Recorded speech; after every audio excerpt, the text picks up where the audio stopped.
Welcome everyone on Esport Bros TV Twitch channel. It's been a while since we've been on Twitch, and it's also a world premiere to cast here in English. And I'm not alone tonight. I'm joined by the one and only Pat. How are you doing, Pat? I am doing great, Kevita. Great to be with you again to cast more Splatoon, watch more awesome games. And we have great teams today to open this first Splat'n'Go, Kevita. Yes, indeed. I can give you a quick review of here's the bracket. You can see that we have exactly 9 teams tonight. 7 managed to get the purple power that we asked them to make, and 2 got quite close to blue teams here. It's a very high level tournament. Yeah, very high indeed. We have great action in perspective. We're going to start with mid-meta going against 129. So mid-meta, a pickup made by Lulu, great French player with awesome players that really pay attention to them. I'm especially happy to see Isabel come back to the scene and play some her very aggro playstyle. On the other side, 129, I believe, was a team started by Alwo. Yes, indeed, 2 pickups made for the tournament, and I can see that all the players are here, so we are about to start the first map. It will be a best of 3. The whole tournament is gonna be a best of 3, and it's all Splat zones for tonight. Random map among a selection of 12. Yeah, very we asked the top players what they want to play, and they don't want to play Turf 4s, and mostly they want to play zones. They want to. That mode is the mode where the most maps can show skill, can have like a lot of potential things that can happen, that can be done by teams, and it's honestly the most important, interesting mode to watch because every player is doing something all the time, and I really like to see that. Yes, it's definitely the best mode to... If you want to showcase a Splatoon, Splat Zone is very good mode. And welcome everyone in the chat. Welcome Yoshi's Gamer. Welcome Matt. Yes, we are indeed casting in English. It's a bit new. I've done it before, not here, not on this channel. It was on Dapple. It was also with you, Pat. Thank you to be with us for our first steps in English. Yes, and it looks like both teams are fully in the room, so I'm gonna start the game. I mean, the weapon select. And yeah, we'll see how it goes. The first map that was chosen, as you said, randomly by the game, will be Ship-Shape Cargo Company. Very wide map, where mid-control kind of decide everything, because like cutting the distance and getting from your spawn to the zone, like there's this wide open space that makes you very easy to shoot at. Yes, and talking about shooting, playing for 129 is Kit Kat, a very strong French sniper. I believe that whether he chooses to play the pen or the e-leader, it will be very strong if 129 is able to win the first team fight. Yeah, and on the other side, I mean, the pairing of Isabel and Lulu together, they'll run forward with the brush and the tetras, or Isabel plays a bit of Emperor Julie sometime, but like together they are constantly running forward, creating havoc. And I mean, Kit Kat is a great sniper, but these two move so fast. Aim for those two. It will be a nightmare. Remember the old times of their team name was New Meta, I believe. Yeah, that was like a lot to handle. Okay, I see both teams are ready. We're gonna get into the game, Kevita, and see how these two teams fare against each other. Splat Zone, Ship-Shape Cargo. And it will be pen, a blue pen on each side, and we are also seeing some new weapons. You were talking about Emperor's dualies. These are the new dualies. They are considered very strong right now. Yeah. I mean, being able to get in and put a bubbler next to the zone is great to take control over the zone, but right now the control is taken by 129, who are going in, getting the splats, and now controlling around. It's a delayed wipe right now in favor of 129. They also have special weapons. I can see that they have the Tenta missiles. The bloody Tenta missiles are back right now. Crab Tank, Ultra Stamp, they get 1 splat, but they 3 splats on the other side. I mean, right now, 129 simply taking full control. And I mean, you were talking about Kit Kat being a great sniper with these missiles to add. Very much right now, mid-meta not really able to put themselves forward and cut the distance. It's not working. That's going to be a very, very quick KO by 129. 129 dominant for this first game. It's already 1-0 and every match will be very quick. It's only a best of 3. 1 minute, 15 seconds. That was the game. Remember, to get the zone from 100 to 0, it's a full minute. So basically 129, they took 15 seconds to take control of the zone, and then they didn't lose it at any point. Simply big control. Kawata, before we go on, do I remove this map from the pool or do I press random again? Well, the Nintendo's tournament organizer is very well done on most aspects, and it's already removed. You can see that the random selection has now gotten from 12 to 11 maps. Okay, well, I'm pressing A then. I'm learning something new every day, I guess. Oh, someone. We have snow. No, everyone is there. For players on each side, but for those who haven't seen, this is sort of a new type tournament. We are trying to experiment one of the new options of Nintendo's tournament organizer, which is the Anarchy Power tournament system, giving like every team of the biggest restriction is that it's only for teams of 4 players, no subs allowed. You make a power playing in Anarchy open, and then depending on your power, you get a section, you get color, the highest being purple. You get purple if your Anarchy power is above 2300. And you can play tournaments depending on your sections. This one is made for higher level, even though if you have a lower power, you can still enter higher sections, but it will be a challenge. And we can see tonight that it's already challenging. The second map is Barnacle and Dime. Yeah, Barnacle and Dime, very much a more classic map, but plays about the same with it's hard to come back in if you're pushed away. And right now, we see, I mean, that's a reverse attack. This time, it is mid-meta taking control, winning the fight, and setting themselves ahead of the zone. Lulu getting back to get the tacticooler and going back into the action again. They're trying to hold the front line, but they're under the Tenta missiles. Poulet with the Zipcaster going for the kill here. Isabel using the Rift Slider to get another splat, even though it was probably to survive. And a second one on our wall. Yeah, Poulet going in with the brush, but getting punished. It's an ink bath right there with everybody getting sweaty. Are we getting like the reverse KO pretty much the same way, but this time by mid-meta?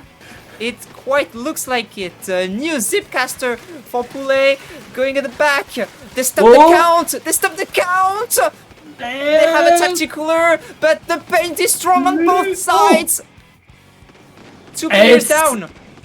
for We're mid still at a meta. stalemate. Oh, yeah. And it's Finally. going to be control. 129 able to get that push, but it took so many resources. And I mean, both of these teams are so good at really pushing the other team completely out. Both of these teams like to fight, so every fight is going pretty much to a wipeout. Right now, the wipeout was in favor of 129, and they are maintaining the control.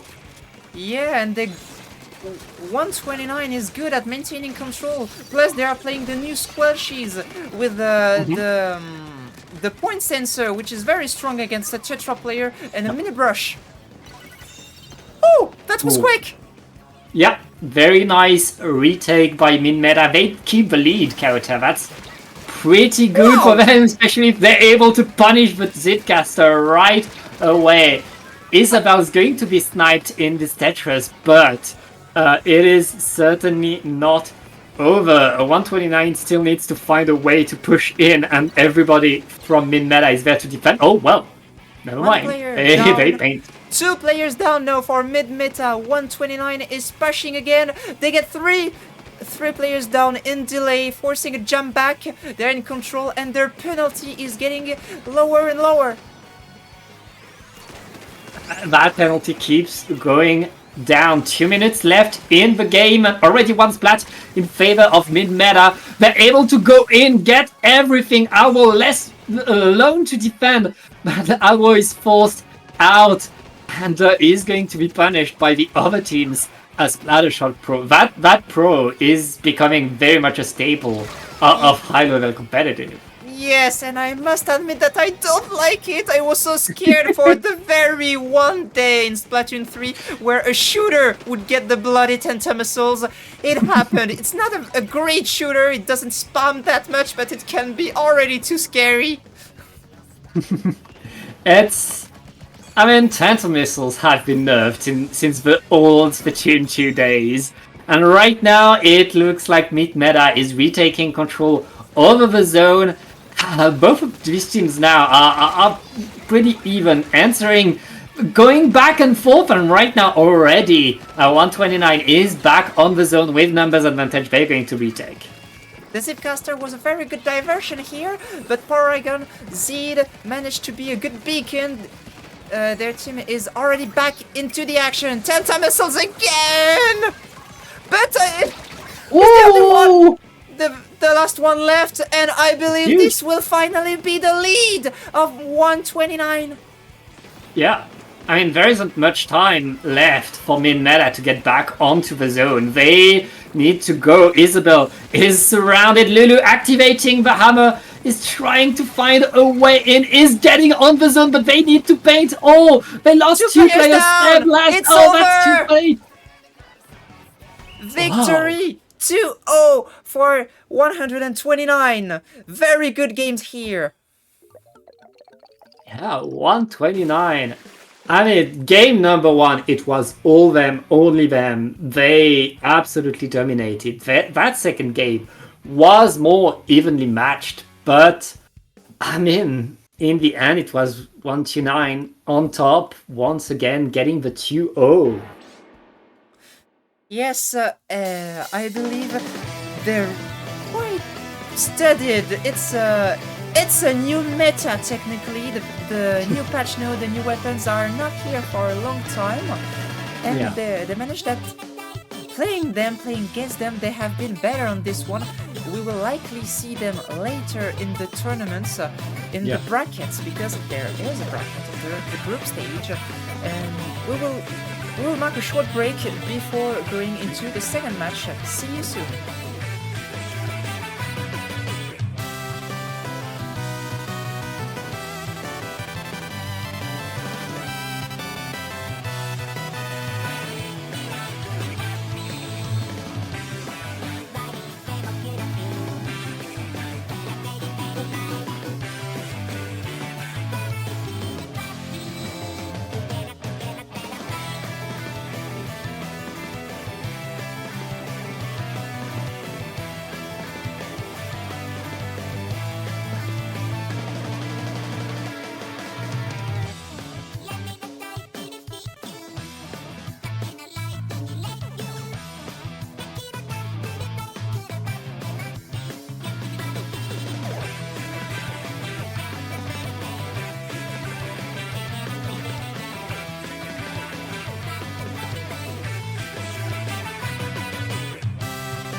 welcome back everyone. The second round is about to start and we are back in the third group where two teams are about to play against each other. MRGV versus Resurgence plus Subs, two pickups made for the occasion.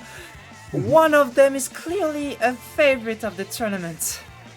Yeah, that's right. I mean, on MRGV stands for Mickey, Reiki, Gray, and Volty, four of the best players in the scene.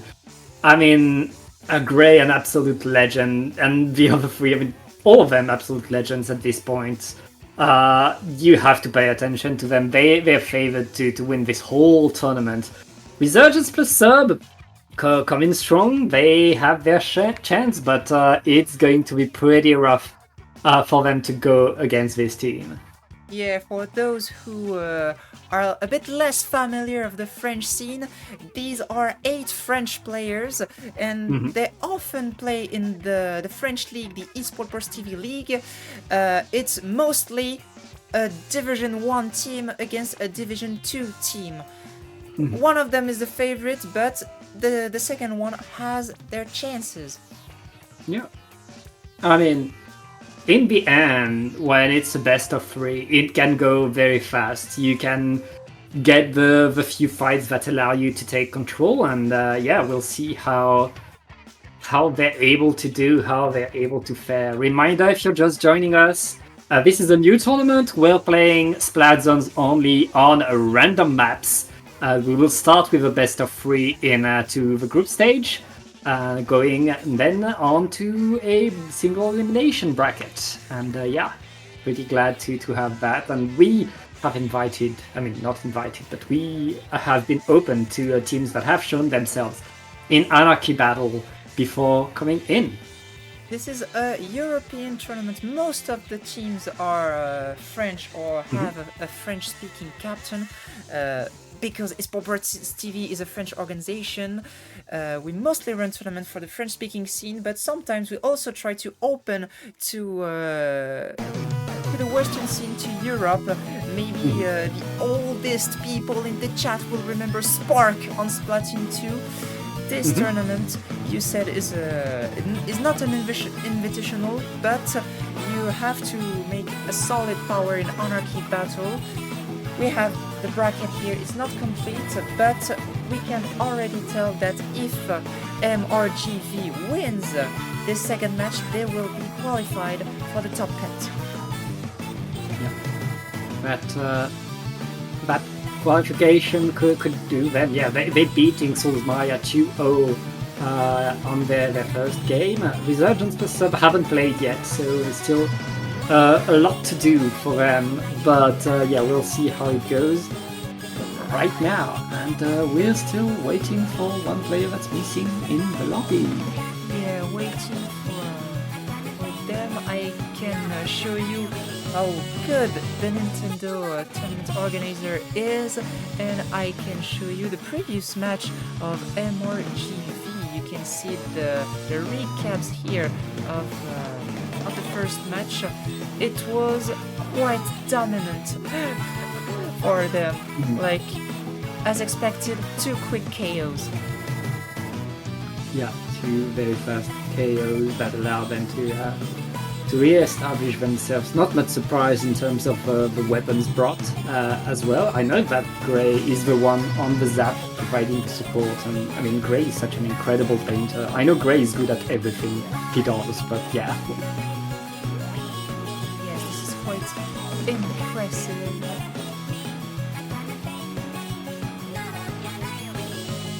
Alright, and since we have some time, Kauta, I believe we know when the next Splat'n'Go will happen too. Yes, we would like to make this tournament a regular one. We're trying to push things forward, especially with the new features of Nintendo's tournament organizer. And we wanted to make another tournament in a few weeks, but the schedule made us decide to place the next tournament already next week. Next Purple Monday will be on next Monday, on the 21st of July. Yeah, so now you know what to do. Get ready for the tournament. Practice playing in Anarchy with your team if you want to show a good qualification seed. And yeah, that's how it's gonna go. I'm still waiting for a player to join the lobby. I hope they're just stuck in open. So cute. I mean, get in there. Who are we waiting? We're waiting for right. I think so, yeah.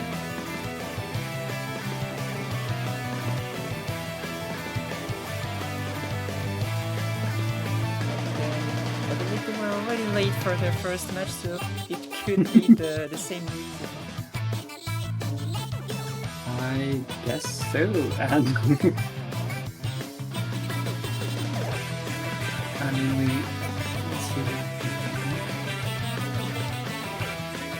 these players, they always want to play. Even when I was playing in tournaments, between games, I would simply rest, refresh, get water, maybe shoot dummies in the practice group. These players, the second the game for the tournament is done, they go back into open or into X rank, and they don't stop. Dummies are not enough for them. They want to practice, they want to stay warmed up, and sometimes they just prefer to go in solo queue, in X matches. And when we see the level of the tournament, I can understand why they want to practice as much as possible. It's part of how you become good. You play over consistently, never stop playing. That's how you improve. That's how you refine your reflexes and do better and better. Yes, indeed. It's quite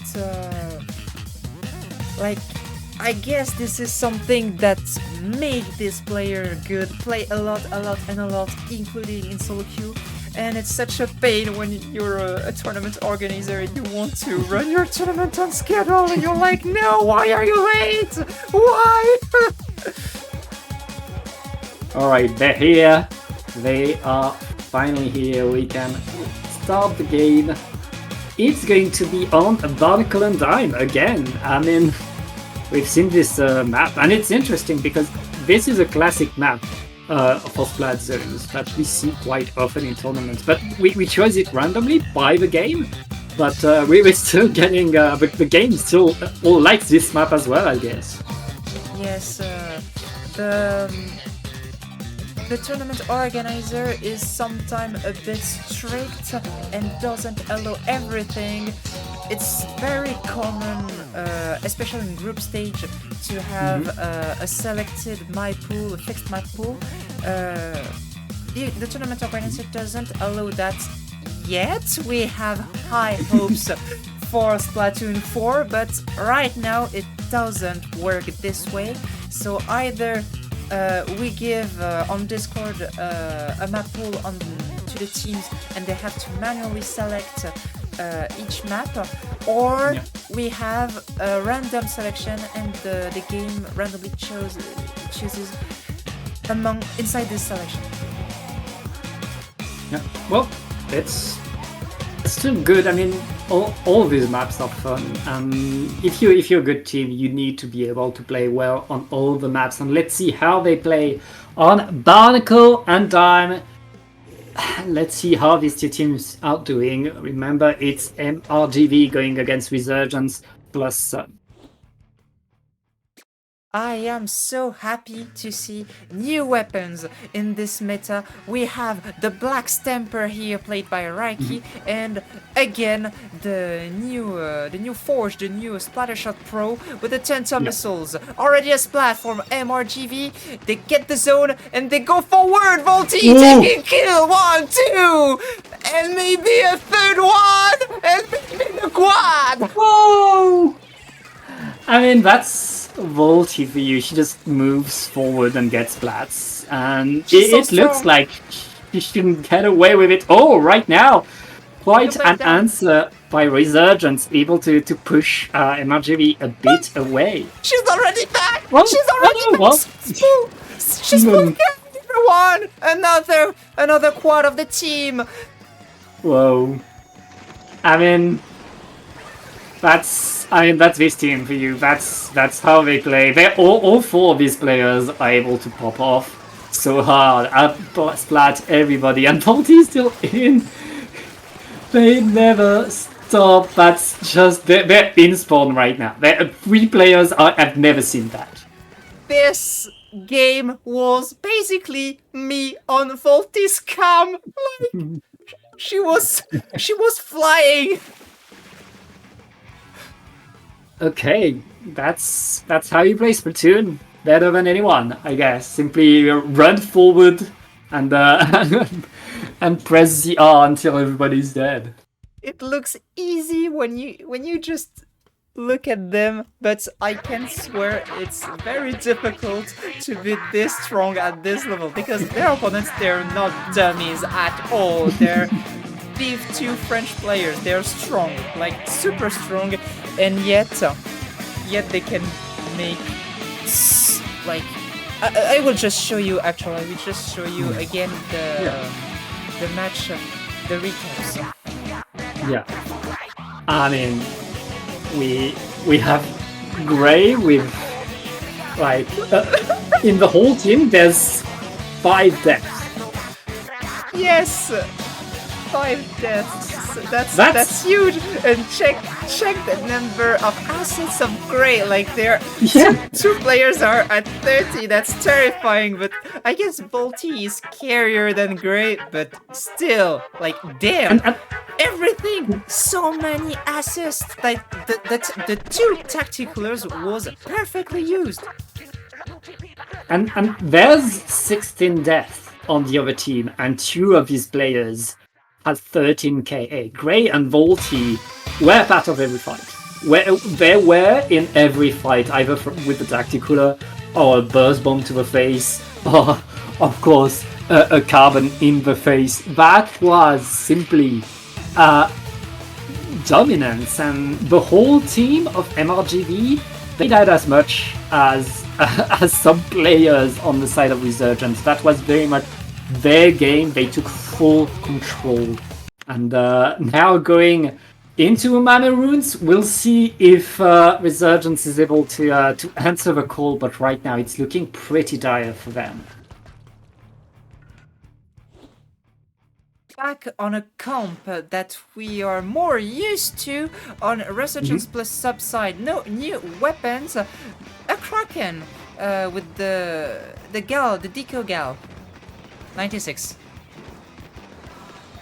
Oh, and that's a better opening by Resurgence, right? They're able to get a splat, establish themselves. They'll lose 2 players, and okay, well, that's the end of it, I guess. And now it's 25 seconds of hope, and this is how MRGV is willing to start the game, taking another quad and maintaining pressure in the front. Yeah. Resurgence trying to get back in. Nelkyo coming in for the fight, getting punished a bit alone. Shiro falling through with the splashdown, not able to find it as well. Volty is going to get splatted, but I don't think Volty minds that much. The rest of the team is there defending, initiating an absolute lockdown, and Resurgence are still waiting for their special, for their opportunity. Using the long range weapon they have, MRGV is able to defend the turf, but the tripling strike will likely take the zone. 2 players are down, triple splash down, they retake the zone, they're able to believe to the victory again. Nelkyo is in the front, chasing Mickey, getting the splat in a duel against Raiki. Raiki wins, 2 players down on Resurgence plus Sub. This might be the end of the dream. Yeah. I mean, MRGV just bled. They just bled, but they are back on top in control of the map again, and it's on Resurgence to prepare another push to get back in there. And the splats are coming so strong. The triple splashdown by Shiro is not going to find its mark. Shiro gets punished, and MRGV now are almost done with their penalty counter. Almost done with the penalty, meaning the KO is very close. But Oh! they managed to get the 3 players down. Only Volti trying to shark. She's located and they get the kill. They get the zone. Resurgence is back in the game again. Resurgence still able to fight, still able to apply penalty, but not able to fully take control. One team fight is not enough. You need a second in order to really fully control the map. And right now, it's MRGV that's back in control. Back in control, but they have a penalty again.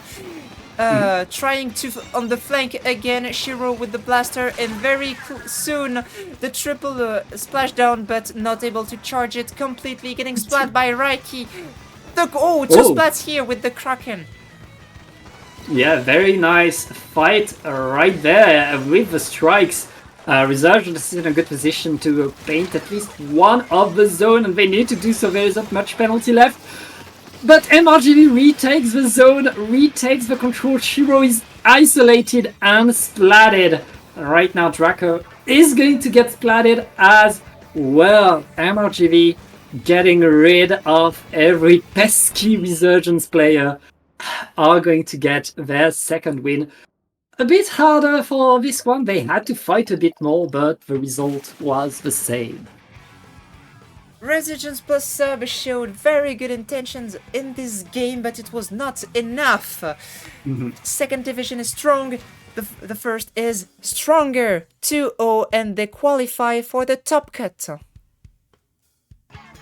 Yeah, that's a very nice top cut for MRGV. They beat 2-0 both of the teams in their groups. Now Resurgence plus sub will face Inxul's Maria for their spot in the bracket. Meanwhile, MRGV, they're qualified. They're through the big door, top seed of their group, as we kind of expected from them. Yes, you can see that the two teams of the third group, Inxul's Maria and Resurgence plus sub, will have one loss each, so the winning team goes into the top cut.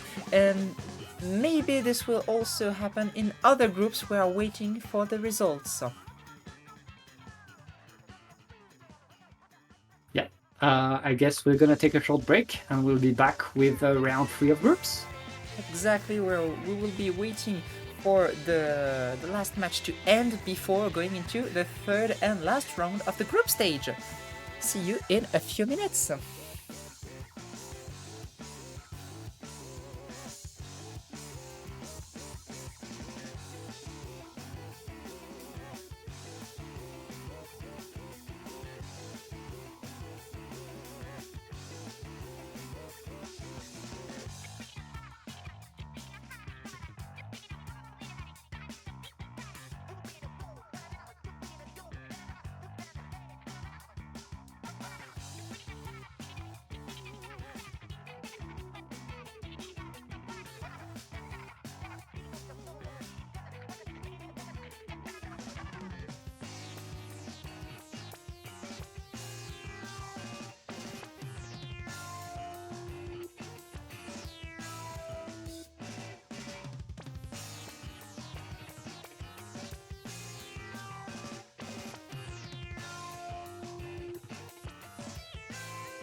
The qualification for the top cut is close, but it's still one match away.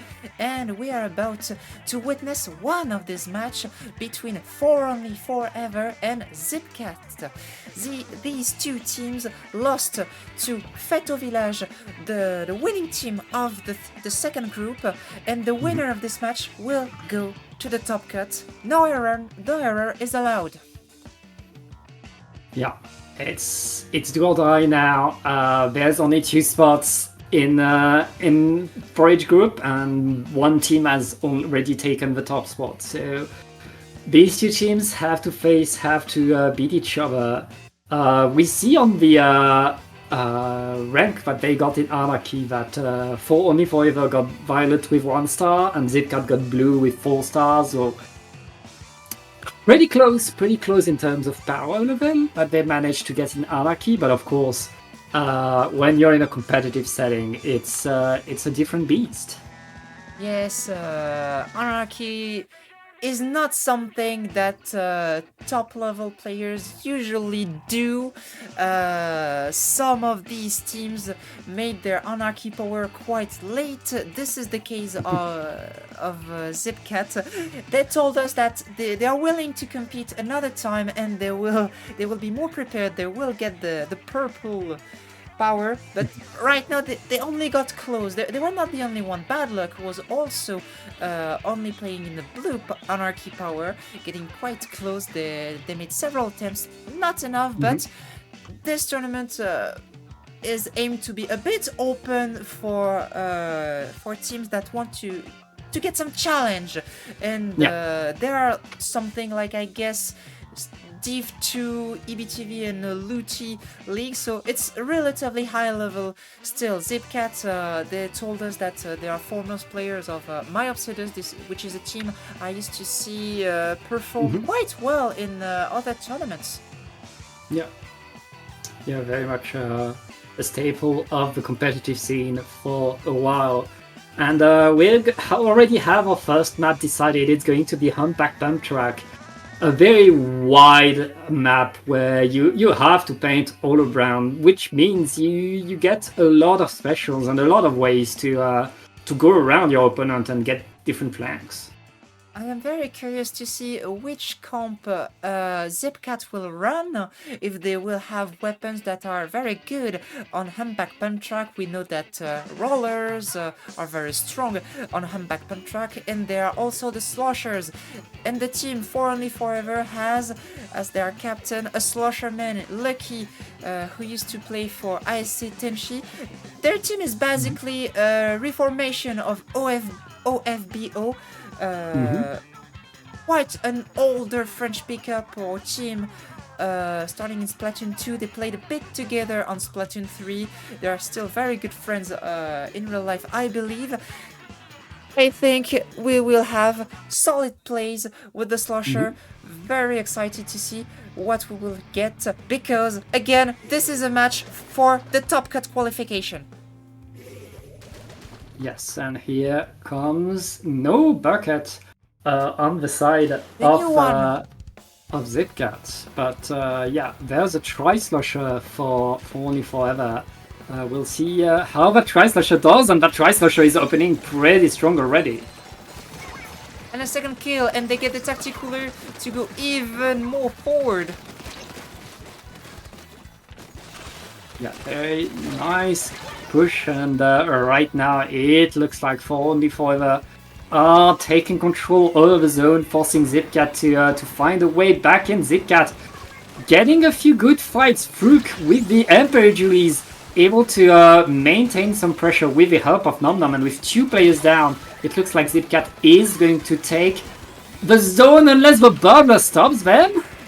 We have Splat Dualies on each team, but one of them is the new one, the strong one. The Bubble is able to hold the zone a bit longer, but finally Zipcat is able to retake it. Not for long, the tripling strike to confirm the recap to For Only Forever. Yeah, I mean, that penalty that they managed to apply still goes a long way, allows them to breathe and prepare the next push. a bit more less stressed, and right now they're able to get finally control over the zone as they're forcing Forney to prepare a push.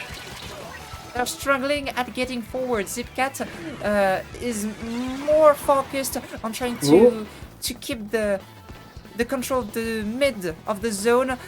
Meanwhile, For Only Forever tries to go way forward.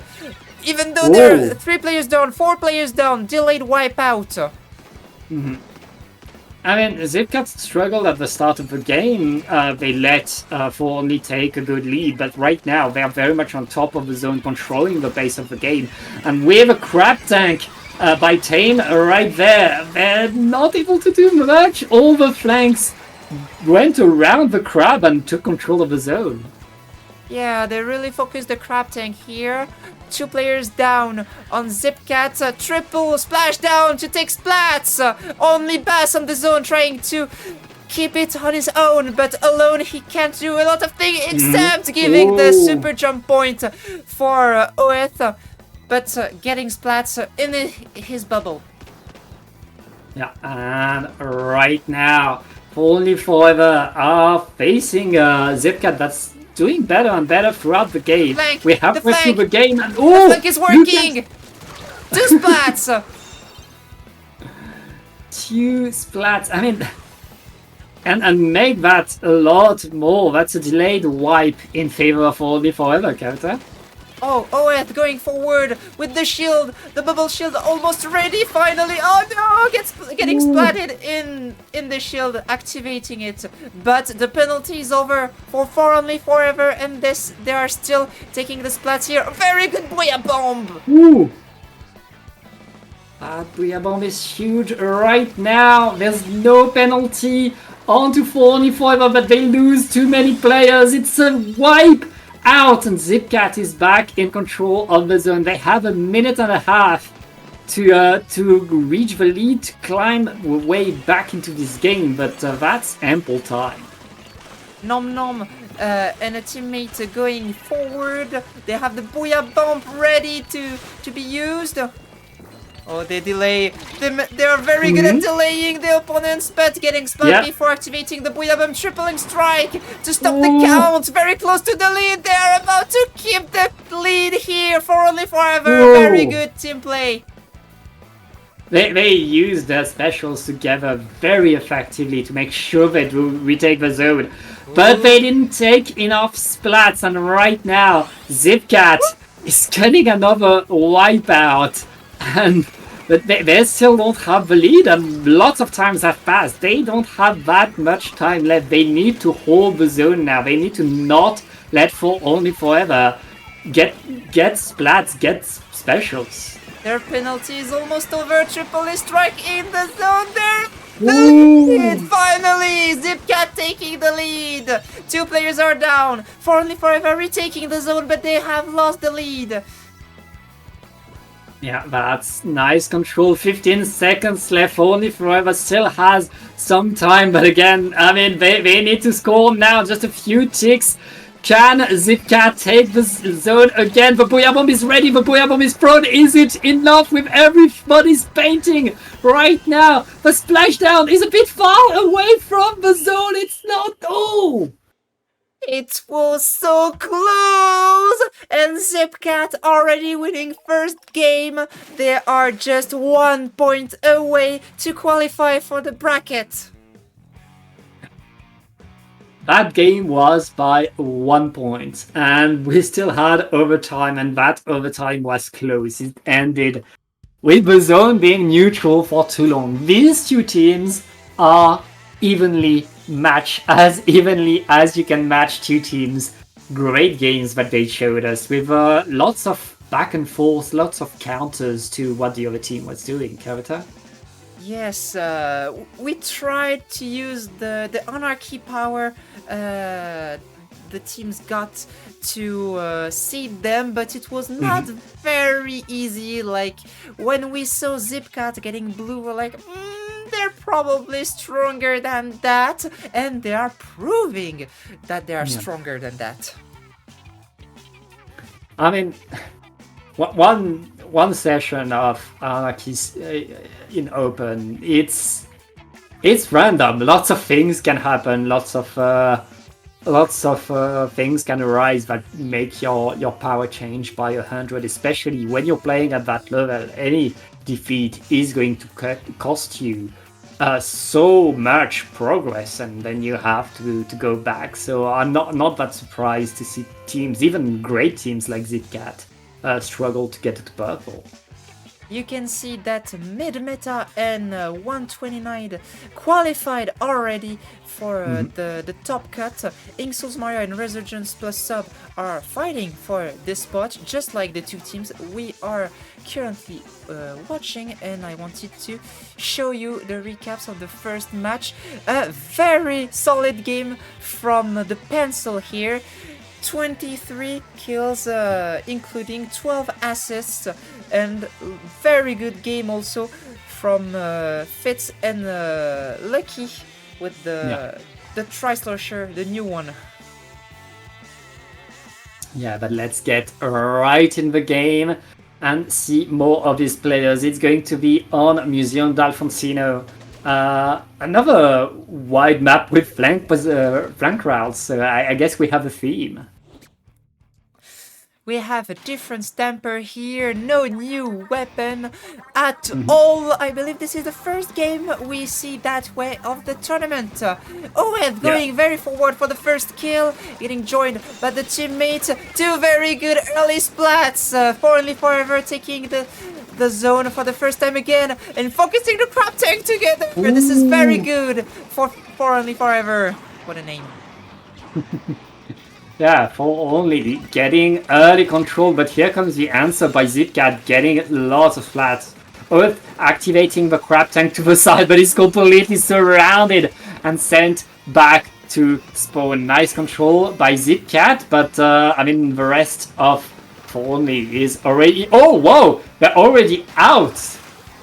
Yes, they're already out. 3 players down, and it will be the lead for ZipCat.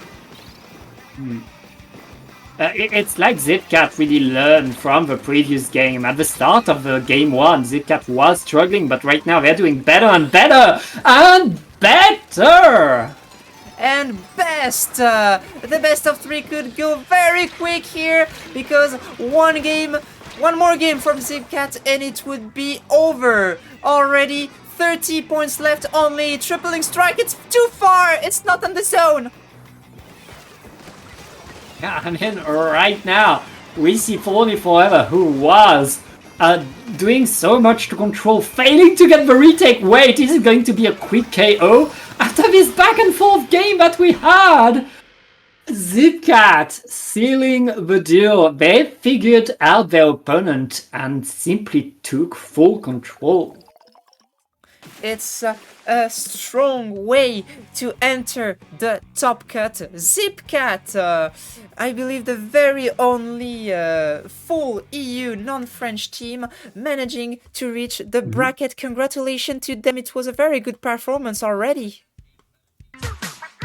Yeah, very well played by a team that was blue, that was able to, as we were talking about, beat their seeding, show that they were better than the result they got in Anarchy. So congratulations to them. They will move forward into the quarterfinals. I can show you very quickly the recap of this game, and it was almost no match. As you said, ZipCat really downloaded For Only Forever. They didn't let them play the game at all. They were just superior in this game. Yeah, that's a great game, great stats that they have right there.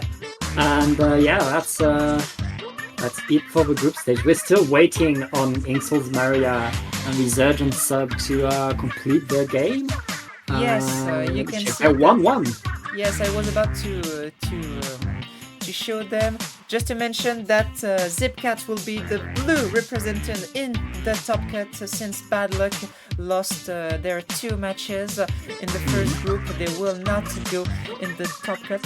Oh, and we can already see some of the the future matches, we can see that Mid-Meta will fight Zipcat, Feto Village will fight the winner of 121, and we don't know who.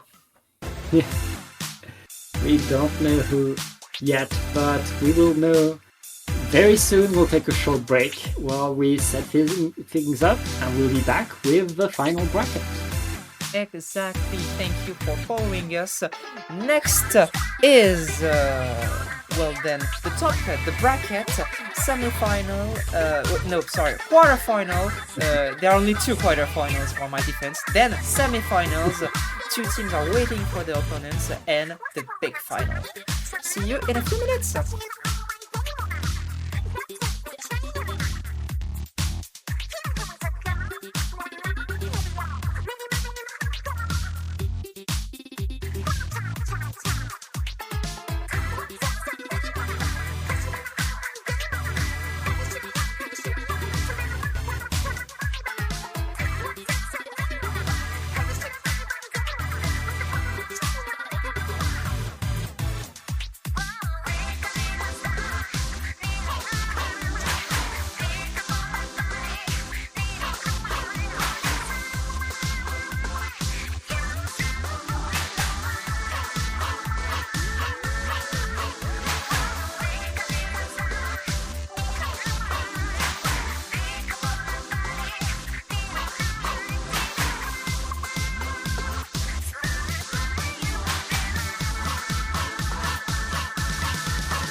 here we are. Now there is no room for error. This is a single elimination bracket. This is the top cut, and we are about to see the match between Zipcat that we previously watched winning the last match and the qualification here against Mid Meta. These are the two outsiders. They don't come play our tournaments that often since it's mostly European players.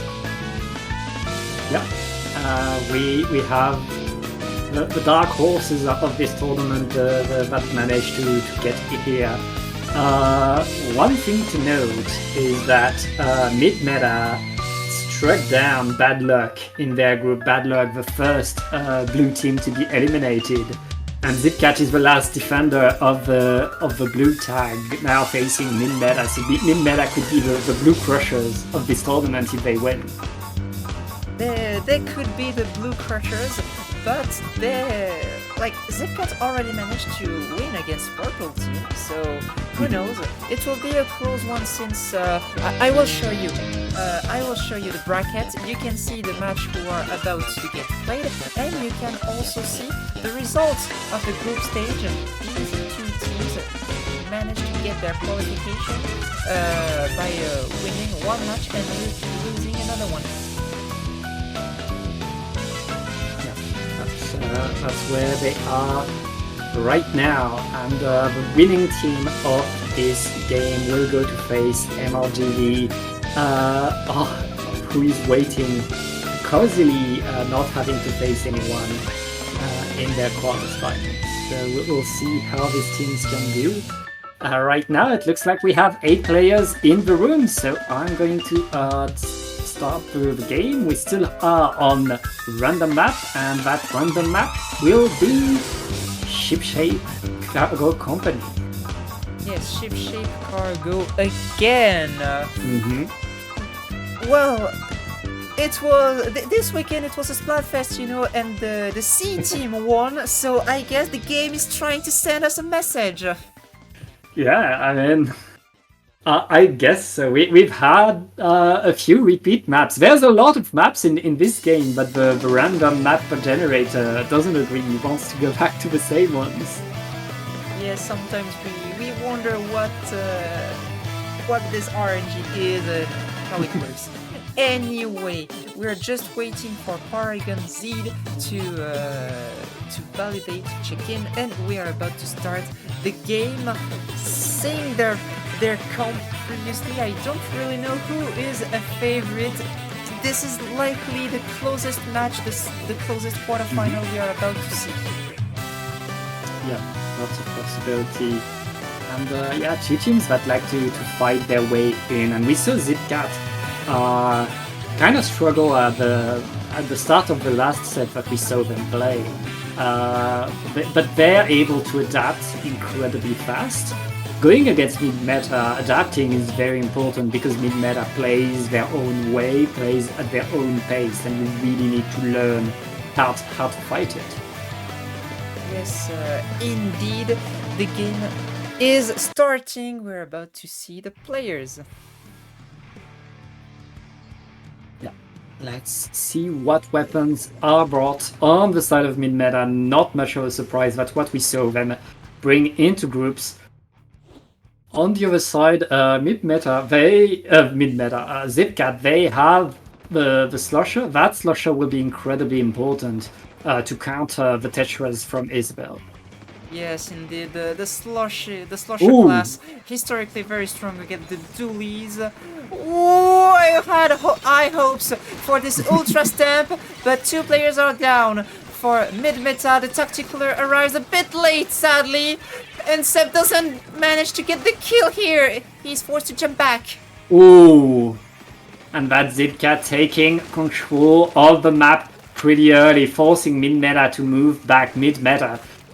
Forced to wait now, forced to prepare something. The missiles are thrown. That's going to allow Lulu and Isabel to go in, and they are going in. The hammer is deployed behind the other team. That's 3 down and a jump out. Mid-meta's turn to take control of the zone. No one's behind them. It looks like no one is behind. Oh! tactical sent from both sides. Nom Nom using the Booyah Bomb here, very good Booyah Bomb to survive, but it's not enough. They're not taking the zone. The lead is closed for mid-meta, but 2 players are down. 2 players down on each side. They will keep control of the zone and then take the lead. And I mean, Nom Nom managed to sneak a super jump behind all of mid-meta. It still didn't work. It still wasn't enough. And right now, mid-meta are holding the control very, very strongly. Zipcat waiting, struggling to go in. They don't have much time left. 15 ticks is all they have. They need to push now. Phantom Missile sent, tripling strikes used on the zone. Oh. It's closed, and Zipcat is able to retake the control of the zone, avoiding the quick KO. Yeah, very nice take by Zipcat, but that take is kind of short-lived as all of mid-meta is already back onto the zone, back into control. A huge penalty was applied, which means at least Zipcat gets to breathe a little bit, prepare another push. Lots of splats here. Isabel taking the... Oh, and it's close to get another kill. Oh, the triple from Isabel! And she has the Rift Slider ready. She will just jump to a teammate to reposition. Very, very nice play right there, and here comes the Rift Slider. Rift Slider is not going to find much success, but Tame with the splash is going to be splatted as well. But is the last shot. It's a KO for mid-meta. 1 game away to be the Blue Slayer, as you mentioned. Solid game. The start was a bit hazardous, but when they were in control, well, I guess this is Shipcade Cargo. You are in control. You are in control. Yeah, very much. I mean, Seb with that pencil is certainly a great sniper, and I mean, we saw Isabel pop off. Isabel was able to really shut down a whole push by herself. And shutting down a whole push on this map especially means the other team is going to be in desperation mode if they want to get back to the zone. A very, very nice play by mid-meta here. Yes, very nice play for the team. I forgot to mention that it's now a best of 5. We kinda struggled with the parameters of the tournament, but right now it's best of 5 for the whole bracket: quarterfinals, semi-final, and grand final. Yeah, best 5 is the game. Let me get the next map, and the next map will be Crab Leg Capital. Something new for once, but maybe the players aren't as happy as us, because this is quite of a gimmick map. It's... I feel like Full Zone is still a very solid map, and yes, for sure, your ability to ledge camp is going to do a lot. Your ability, of course, your sniper will decide a lot of the game, so pay close attention to both Seb and Eli on each team. If one of these pencil is able to set themselves on the grate, they can very much hold the zone, hold the map hostage. And we will see what it is. I really like the splash tags of Zipcat. It really is a team. And this is the new Dread Slosher. Crab Tank is so strong on this map. Why not use it? Plus, you can use the big sloshes to keep control of the zone. Yeah. Yeah, certainly a great weapon that works well here. And here comes already a Crab Tank punishing the hammer and taking huge control. Ooh! Cautious about the flank here. Another fight. Zipcat is winning this team fight. 2 players are down of mid-meta. 3 delayed 3 players down. Mid-meta kind of panicking there, dropping a bit too fast, getting surrounded and punished. Now they are getting back in shape. They're getting back in the game. Lulu This with hammer! a huge hammer. Oh, that was so funny to watch! With this Slosher, the Slosher player was taking care, like going back very carefully, watching the flank. Oh, what's on the other side, by the way? Boom! Taking the zone for mid-meta. The lead is quite close. Zipcaster for Zipcat. Cross kill. Yeah, we see again mid-meta being able to take the control right now. Isabel going forward on the crab tank, forced to dodge away, but that's still going to be a lead in favor of mid-meta as Zipcat is kind of struggling to push forward, but thanks to the strikes they should be able to take the zone. Now they must regain position again, but it's very difficult. Mid-meta is not letting Zipcat breathe any sort of an ultra step in the close bottom, but cancelled. Yeah, I mean, Zipcat are very much on top of these hammers, able to punish them. They see the hammers coming, and if you can see the hammer coming, you really can punish it very, very fast. And right now, Lulu forced to go to the side. The hammer is not going to find anything. And the Rift Slider is... Oh! The players down. Whoa. The Rift Slider was not enough, just stopping the count. But no, recap. We're getting close to the KO. 9 points left.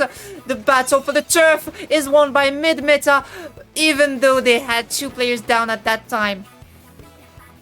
Yeah, Porygon with that Splatter Shot Pro able to retain the zone, able to keep the team alive, but that was a huge control right there by Zipcat. Now, it looks like mid-meta is able to really establish themselves and take back control of the game, and with a few extra splats, they're about to be done with their penalty character. They're about to get down. It's incredible what amount of pressure Lulu with his little brush was about to get. Oh, getting a kill from the Ultra Stamp! How can you be this good with such a tiny weapon? The hammer is not tiny. The brush is, but the hammer is certainly pretty huge right now. That's going to be point for mid-meta. That's 2-0 for them. Zipcat opening strong, and we see them getting better at fighting mid-meta, but in the end, mid-meta, once they have their momentum, once they're able to get a few splats and have paint around the map that allows them to get the aggro they want, they take control and they don't let that control go. Yes, already 2-0, 1 game away to go to the semi-final and meet MRGV, the absolute favorite of the tournament. They are already about to start the next game, which will be on a very classic map mode. Yeah. On Macomart. A map that has been the classics in Splatoon 2 that we see a lot. A short map, a map with lots of ways back in, a map with lots of cover and elevation to allow you to sneak your way through. It's kind of the opposite of what we saw in Crab Lake Capital, that is so open and wide. This is a short map where you're constantly in a short range fight. Exactly. I'm expecting lots of flank, especially from Lulu and Isabel. For mid-meta, it will be very tough for Zipcat. And Zipcat is not allowed to lose a single game anymore if they want to stay in the tournament. Yeah, and Zipcat adjusting their comp a little bit, bringing a Slosher to this game. That Slosher should allow them to Slosher was already there. No, not the Slosher, but the Cavitator, I meant. That the Cavitator can one-shot an opponent that's running at you, so that's a different way to fight, but right now, it looks like mid-meta are still running forward, and Lulu to the side is punished, but letting the team take the zone. Very short lead for mid-meta here. The zone is about to get retaken for Zipcat, but no! Mid-meta is is just too strong on the mid. Oh! I mean, it's mid meta in a nutshell. They keep the game tied, they keep the fights close, and then suddenly Lulu or Isabel absolutely pops off, and the team takes the whole map for themselves. Right now, points gone. Tacticaler, they will not lose control easily. Tacticaler's on both sides. One player's down. Tripling strike. That's maybe the opportunity Zipcat has been waiting for. Plus the bubble shield. Yep, Zipcat, thanks to that bubbler, are able to get control of the zone, apply penalty, but a mid meta is back forward. And that's a wipeout. They already have 2 players under spawn. That's going to be very, very rough for Zipcat Kauta. And even getting this very far Tacticaler. Oh, 2 players down. 2 players down on mid meta. Zipcat has an opportunity. Plus they have triple ink strike. They have triple special. Tacticaler and Crab Tank ready. They take the zone, but Lulu is behind. Oh, close call. Very close call, but Zipcat able to contain the menace of both Lulu and Isabel. Lulu is already back on the attack, though, running forward. Who needs Lulu and Isabel when you have Porygon Zed going forward, going on the flank? This is again an advantage state for mid meta. I mean, mid meta getting Splat after Splat right now, and Porygon, it's their turn to move in with the Pro. Maintaining the control. Lulu is running circles in the spawn, is going to be punished, but we're done almost with the penalty, and Zipcat needs to paint the zone. They need to paint the zone. They are close. They stop the count. They have special here. They retake the zone, but already the Crab Tank getting Splat. Yeah, and that is a few more Splats coming as mid-meta retakes control of the zone. We see fights that are pretty close until mid-meta makes sure that suddenly they get the few extra ones. And this is another flank. Another flank from Lulu getting punished. Like, mid-meta is really a terrible name. They should be like flank meta or forward meta, but definitely not mid. This team isn't playing on the mid at all. Another flank. The flank is going, and with 2 down, I guess mid-meta will be back onto the zone, retake it, reapply penalty. Zipcat, they're able to fight still, but not able to get the lead, not able to match the pace. A minute and some left in this game, and mid-meta is about to extend their score. Lulu against the Crab Tank, forcing it to move. The zone is for mid-meta, close to the KO, and 3 players down. It's actually a wipeout. Mid-meta will be the champions here. It's over. Yeah. That's going to be it for Zipcat. They had a good run making it out of their groups, but they faced mid-meta, and mid-meta plays differently, plays their own game. And they're so fast. They're just so fast. Even if you fight them and you feel like it's good, they're respawning so fast with 0 fear. They're back on top of you immediately. They are back on top of you. They are the Blue Slayers.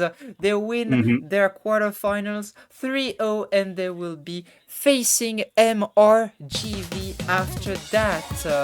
While we will go to stream the other match, Feto Village versus probably 129, who is leading 2-0 currently against Inksul's Mario. Yes. And right now they're playing their third game. You can see it on our French stream, which is on YouTube right now. And I can see that 129 is pretty close to getting a KO right now. Yeah, and they managed to get 2 KOs already. We will mark a short break before going into the semi-finals. We'll see you in a few minutes. Thank you for being with us. us. And I can see, oh, the number of viewers is going up again. Please tell your friends that we're streaming. We're usually a French organization, but we are EU open, so please welcome to the stream. Please don't be afraid to talk to us. We don't bite. See you.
The tension is going high. We are already at the semi-final. The semi-final we are about to see together is the second one between Fête au Village and 129. Yes, we've had seen these teams have fought hard to get here, and they managed to get there. Now, both of these teams have won their groups as the top seed, as the top seed of their group. Now they're facing each other, so both have gotten good results. Now let's see how they're able to do. Going with our first map of this best of 5, it's going to be on Barnacle and Dime. we're seeing the same maps over. I guess we really are like an anarchy themed tournament. We're very much Yes. repeating the anarchy experience of Oh, always getting the same map. what's in the rota again? Oracle and Dime. Okay, sure. Is there another map? Yes, there is, but you know we will only play on one of the two maps. This is how it works. Anyway, I wanted to mention that mid-meta that we witnessed just before is now the very last team, not going 2-0 in their group. They went 1-1 in the group of 129 that we're about to see, facing Fête au Village, that we could translate by town party or something like that. Party in town, I'd say. Yeah, sort of a French expression that I Yeah. don't really see how to translate. Yeah, kinda all we can do. It's we'll see if they do indeed get the party going, or if 129 is able to stop them in their track.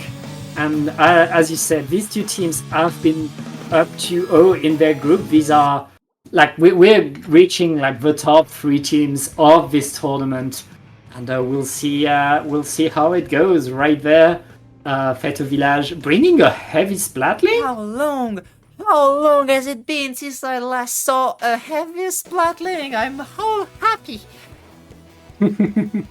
Not a lot of new weapon, like no new weapon here. It's a sort of a classic.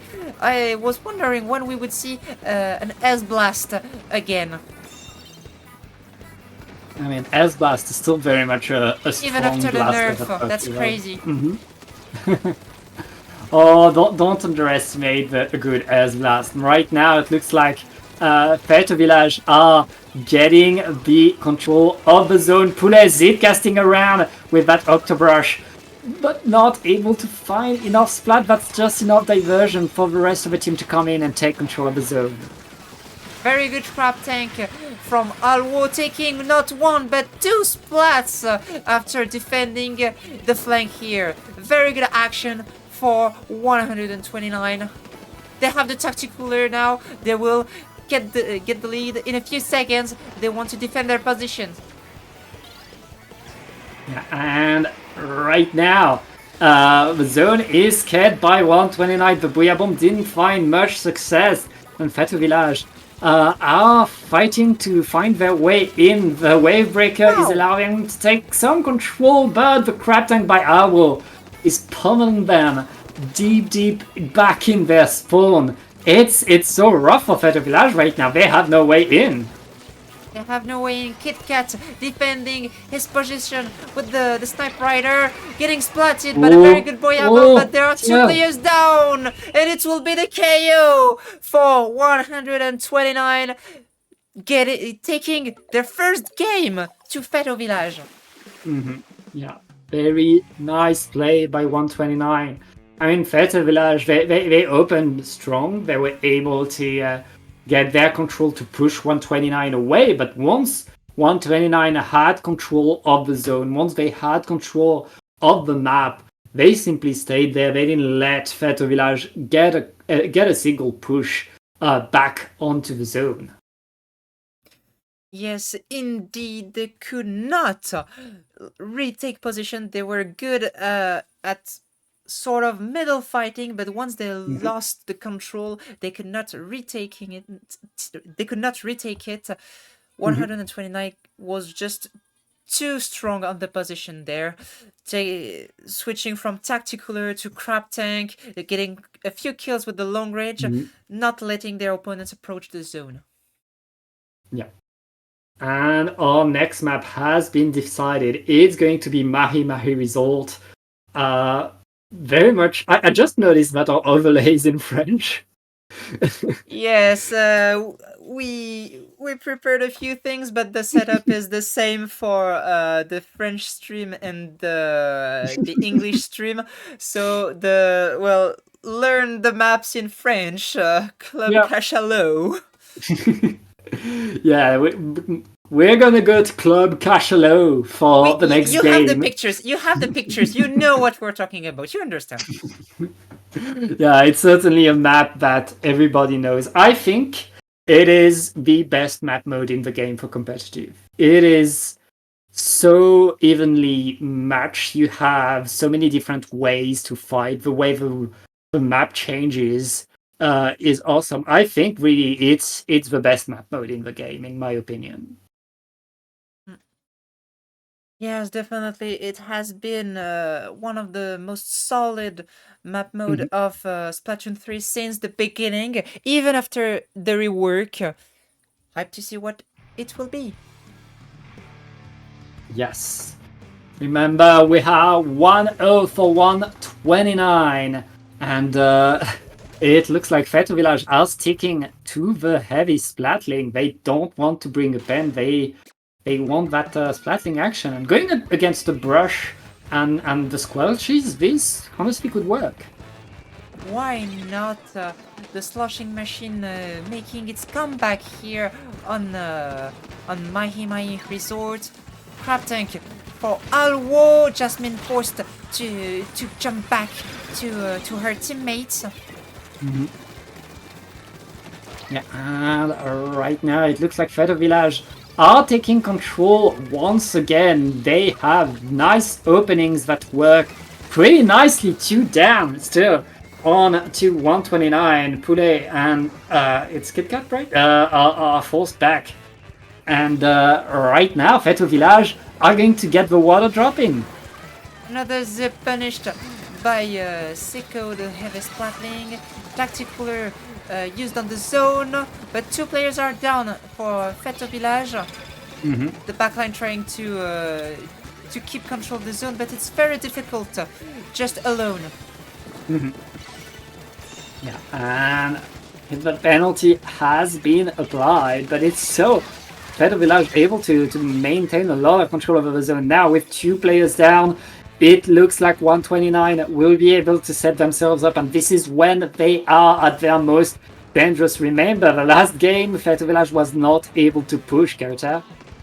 Yes, indeed. However, they don't have special weapons ready at the moment. Meanwhile, Feto Village does.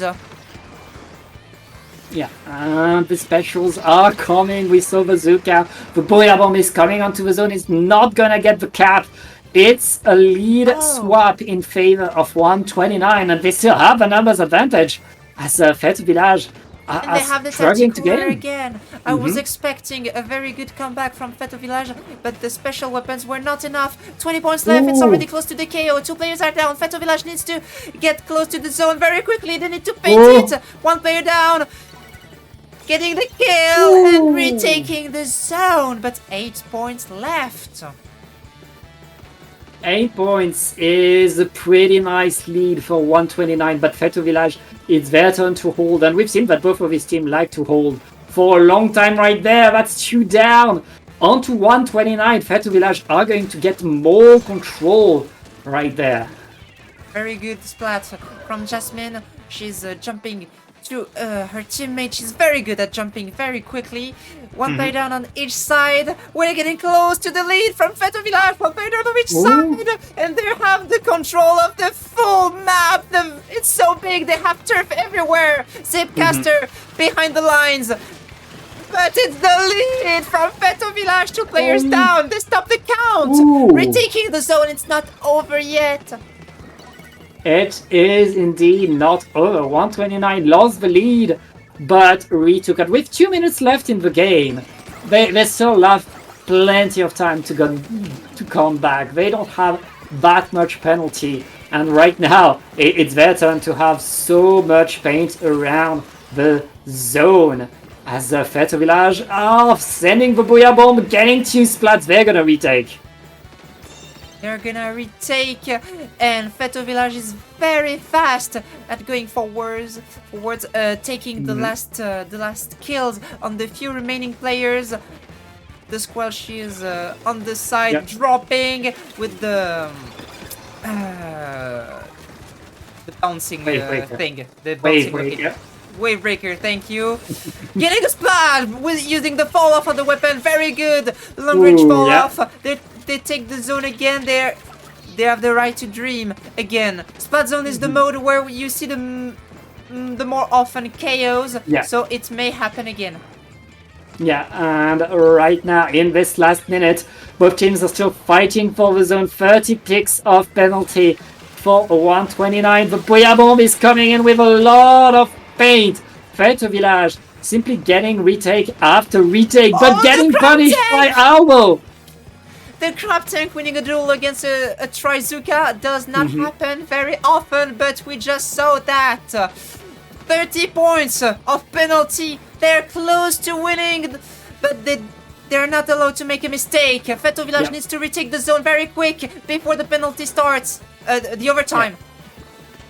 Yeah, with just a few ticks left on to the zone. There could be no overtime if they manage to keep the zone right there. They take 1 point! 1 point! Clutch from Jasmine, and the Trizuka still so strong at clutching. Two splats on the zone.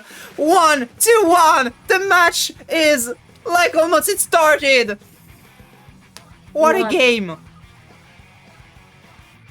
Incredible game right there. Feto Village etching their way just a tiny bit above 1 single point, denying the overtime in the nick of time. Incredible play. We are 1-1 in this best of 5. It's just so impressive to see the mindset of these players. Like, of course, they are very strong players. They have very solid mechanical skills. They know how to handle their Pro Controller. But what they have, and that even mid-high level players don't, is the mindset. Like, I was on Jasmine's POV, and if I would be at her spot, I would be like, it's so close, I need to paint the zone, I cannot take the risk to miss it. And she took the risk using the Trizuka to get the splats on the zone. She got them, and this was the way to secure the kill. Very solid play here. When you're in the last seconds of the game, you have to take the risk. You have to go into the fight, make it worth everything you have. And right now, our two teams are tying up the score. We'll see which team is able to get the match points going on to Umami Runes, which is our next map.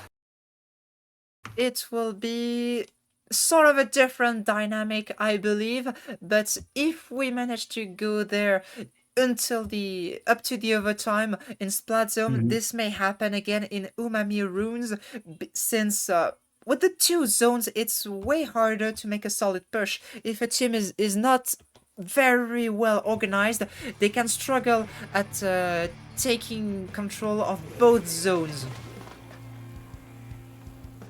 Yeah, and the both zones is what matters here. Controlling both means you need really to control the map, put yourself in front of the zones to not let the opponent paint anything. And right now, all teams are going in. Poulet instantly punished, but is still going to be able to get a trade with Ciel. The sloshing machine, always and forever the nightmare of any duelist player. The zones are going for Feto Village. Yeah, but that's very quick. The fight for mid is certainly not over, and with 2 players down, Feto Village needs to regroup, move back, let 129 get a little bit of ground, but not yet get the zone. Again, to have both zones for more than a split second, you need to really push forward. Yes, you see what I was talking about earlier. It has been 1 minute, but not even 15 points have been scored yet by both teams. Yeah, and that's the thing with these two evenly matched teams. They're trading a lot, they're waiting a lot, and right now neither is really able to take full control, and it's all 2 down onto 129. Feto Village are making very little points, but they're still making points. 2 kills for the S-Blast. This weapon is still crazy good. No nerf can do anything about it. It looks like 60 points left. Now Feto Village is finally doing a strong push. Yep. And Fair Village still holding, but they lost. They lost their S-Blast. It looks like 129 are able to push in with the Booyah Bomb and the Super Champs. They are taking control and applying penalty finally. 2 kills from the Booyah Bomb. It looks like Poulet not playing the Octobrush this time was a very smart choice. He's so strong at this, going very far into the opponent's space before getting splatted.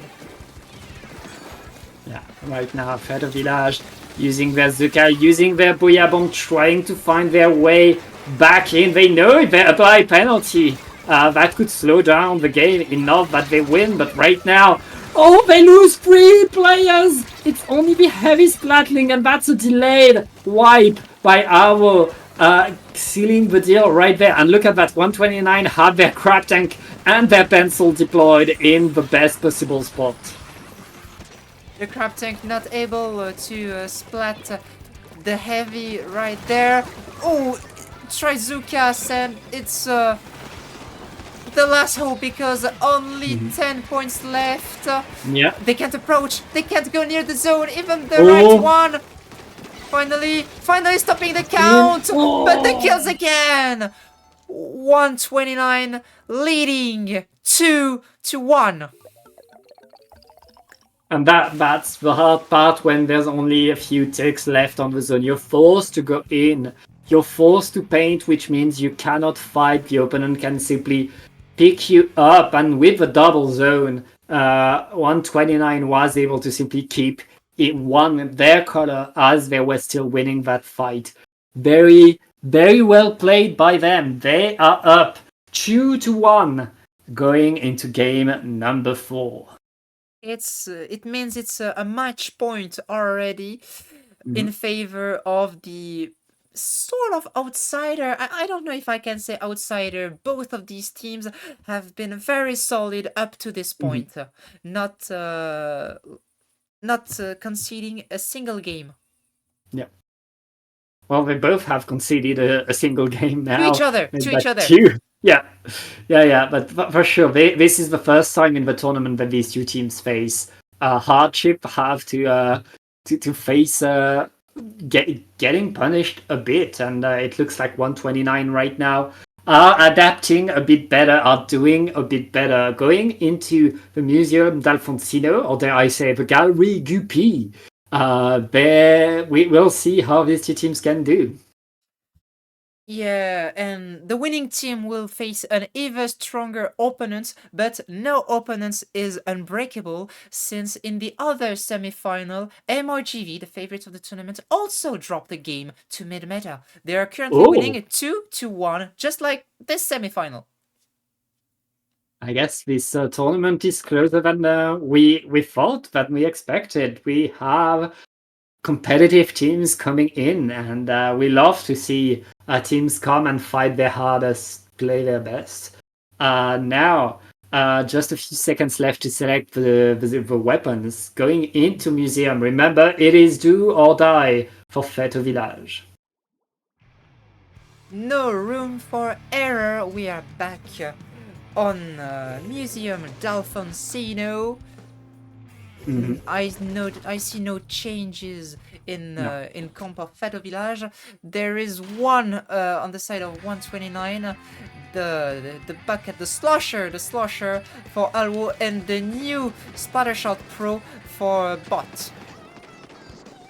Yeah, and right now, that's a strong opening by 129. It's like they're playing better and have less fear, winning more fights. Right now, 129 between the Slosher and the S-Blast. They have so much control. What a spot for Kit Kat with the Sniper Rider.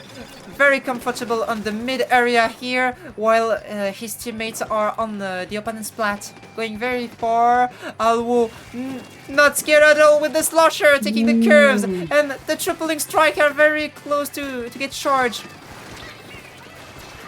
I mean, right now, 129 is past the halfway point. They are still very much in control of the platform. Poulet going in and getting more Kit Kat splat. going in. It's Desperate flank, desperate control. flank. Everyone Yeah. going to flank from Feto Village. 20 points away. They take the zone. Finally, they can breathe. Ooh. A nice control back for Feto Village, but there's still players from 129. Alwo with that slusher is still ready to paint around, and we see 129 happy to get back into the fight, happy to get back into mid where Feto Village was struggling to get out of their platform. And they will struggle again because they have 2 players down. And 129 is very fast. They're going so quickly on their opponent's platform. Yeah, they're doing great right there, and Booyah Bomb being thrown forward will allow them to stay on the platform. Albo is punished, but the rest of the team is still right there to defend. And right now the zone is staying purple, Kauta. Oh! Getting splatted in their spawn. The penalty is almost over, but 129, they're very close. Trizuka on the zone. 2 players down on each side, but the control is for 129, and they will keep that control until the end. Victory for 129, going to the grand final. Yeah, that's very much a great move right there by 129. They played better and better each game. I feel like game 1 was Feto Village with a lot of control. Wait, they won game 1. But I feel like in this game particularly, 129 very much like knew what to do, where to be, and didn't let Feto Village get away with what they did earlier. Yeah, then it was a bit like the game 1 mostly, when they had a solid control of the mid and they could push forward their opponents, go inside their spawn, not letting them approach. They would win almost easily. Solid games here, but we have a winner and we will have only one.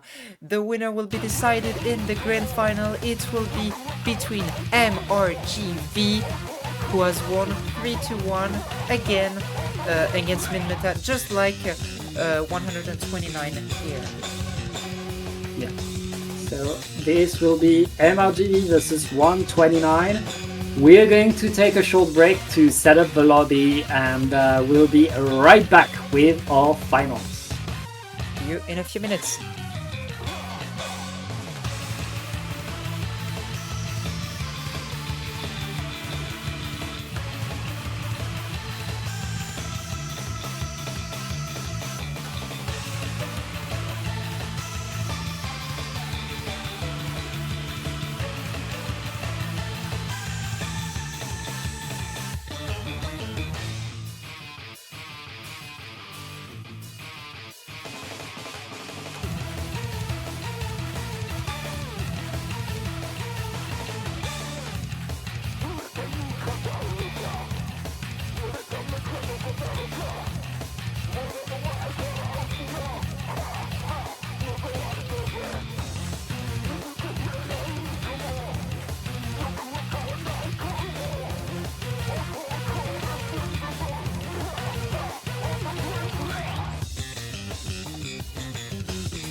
The time has come, the time to decide who is the best team among them all. There were 9 teams at the beginning of the tournament. 7 purple, one, 2 blue ones. Now the bracket is almost finished. You can see there that we are at the grand final. This will be against MRGV and 129. It looks like a password, but I can assure you this is the grand final of this first edition of Purple Monday. Yeah, that's going to be on the side of MRGV a pickup of some of the best players in the scene from France. 129 also great players who can do a lot. I've seen them play together under that name before, I think. So are they a team? Maybe, I don't know. Maybe if it works out, it can be a team. Since we streamed the previous semi-final between 129 and Fête au Village, I'm showing you the result, the recaps of the other semi-final between MRGV and Mid Meta. It was a relatively close semi-final again, but MRGV 3 stars against 2 stars, they won, dropping only 1 game. But they already dropped the game. They dropped. Yeah. Oh, it was a very close game. It was on Crableg Capital. Wow, the recaps are scary. Like the minimum. Wow, I was about to say the minimum amount of splats was 10, and then I saw the recap of Isabel's. She really struggled. She fought with all her heart to get the win. 29 splats. Do you realize how hard it is? She was in every fight. That's a lot. That's a lot, yeah. But yeah, that's how it goes. Sometimes you have to fight all you have. But yeah, we'll see how these two teams can do now. It's only MRGV and 129 left to fight it. And oh well, we have all players in the room now. So we'll see what we can do. But I mean, both of these teams have dropped a game, so both of the teams can bleed. Is all we know right now. It's all that matters. It's all that matters. Fun fact, you can see here that we had 2 registered teams with 3 stars purple rank, but Fête au Village was the one with the highest anarchy power registering for this tournament. MRGV was technically only 2nd, however, we can see that Fête au Village was not strong enough to make it until the grand final.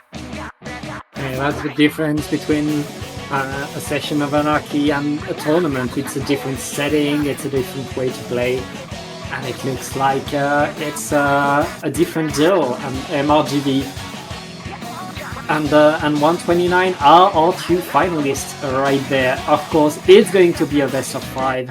It's going to be random maps, and our first map character is going to be Mako Mart once again. Once again, Mako Mart, but who gets tired of Mako Mart? Yeah, you don't get tired because it's a map with so many fights on it, where there's constantly something happening. The fact that it is so small and there's ways to cut the distance, ways to flank to the side, you always have a way in, you always have something to do, and that means you always have something to watch. Yes, indeed.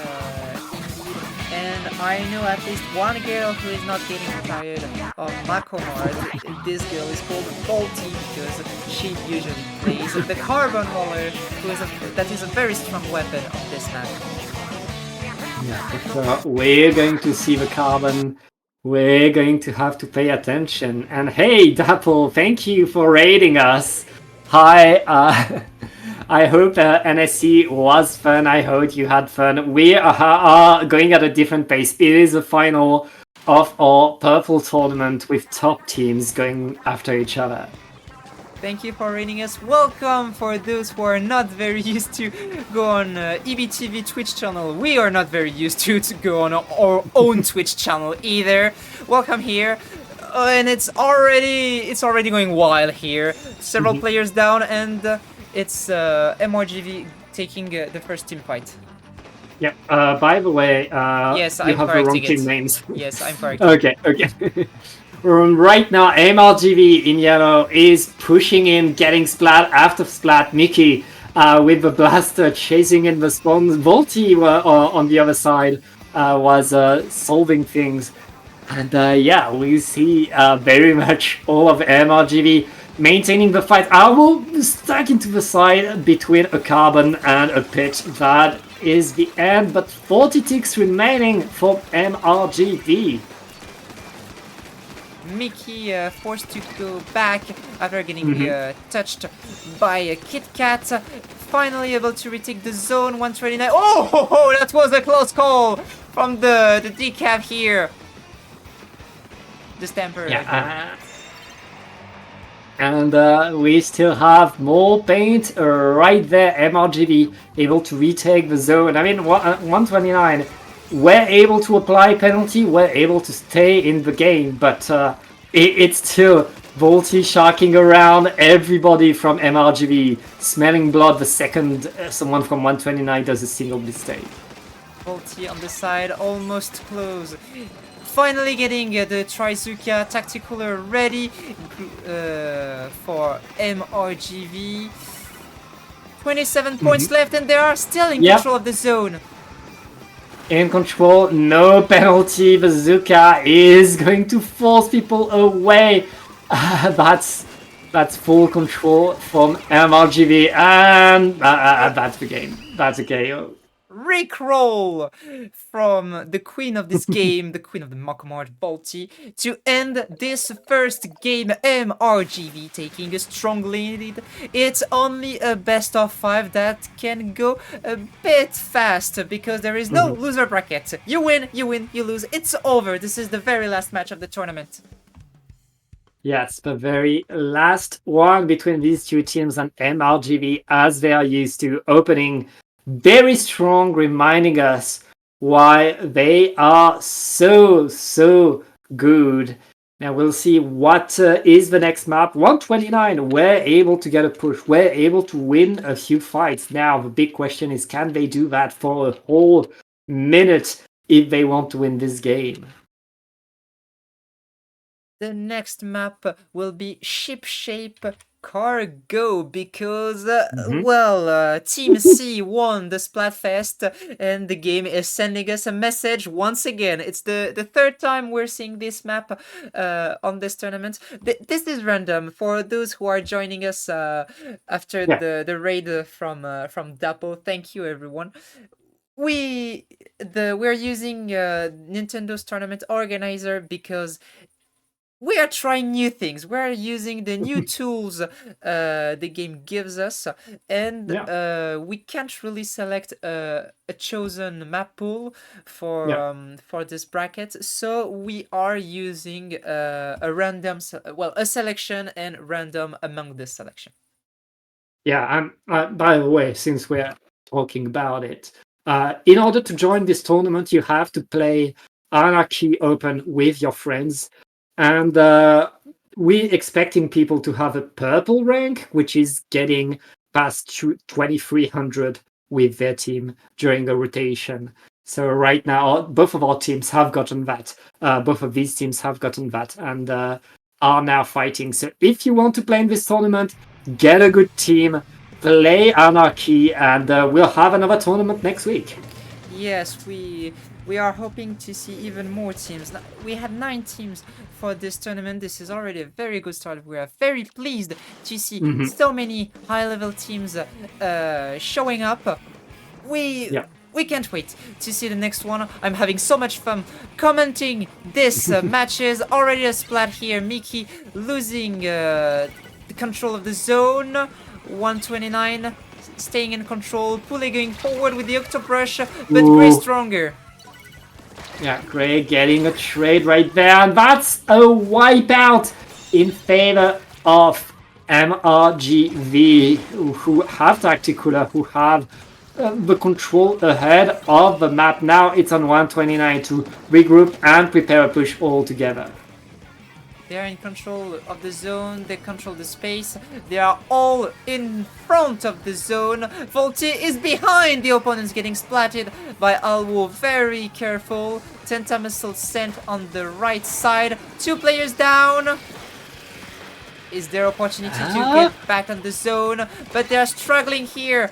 The rapid throw of Mickey is very solid with the long range. They stay in control. MRGV winning this team fight again.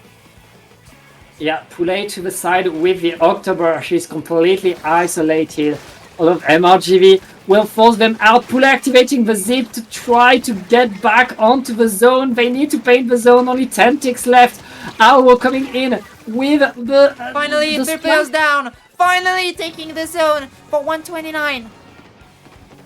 Very nice take by 129, but they already lost 2 players. It's going to be rough to keep the zone with MRGV coming in back so strong and attacking again Mickey with that Rapid Blaster Pro. He's such a menace. The rest of the team is coming in and the zone is going to be recaptured as Volti is moving in. Never mind the tactical. She's so greedy on that kill and she still gets it. MRGV in control. Away. It's not just that she gets the kills, she also stays alive in the process. I don't get how you can just move forward and not die.